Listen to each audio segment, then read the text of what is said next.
Parlons de ce projet d'hydroponie, c'est ça, ou agriculture hors sol. La Direction nationale des cantines scolaires de Côte d'Ivoire, l'ANADER et l'appui de la FAO ont mis en place ce projet dans 10 écoles du district d'Abidjan. Ce projet a été conçu pour améliorer l'alimentation des élèves dans les cantines scolaires.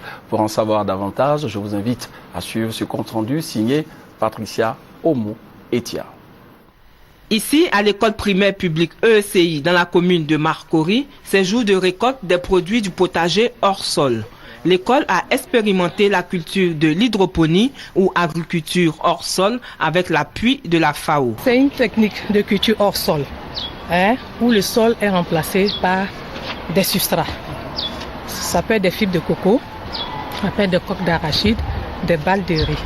Mais dans le district d'Abidjan et en Côte d'Ivoire, nous utilisons les fibres de coco que nous trouvons partout dans la ville.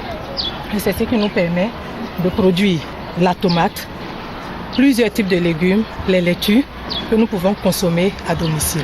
Produit sain et riche en vitamines. Cycle de reproduction court et intense, 25 jours pour la récolte de la salade au lieu de 50 jours et 2 mois pour la tomate au lieu de 4 mois. Autant d'atouts qui ont amené la directrice des cantines scolaires à opter pour cette technique. Selon Kone Kadi Soukoulé, l'hydroponie va aider à la gestion des cantines scolaires. Nous n'avons pas de groupement mobilisé autour des cantines en milieu urbain.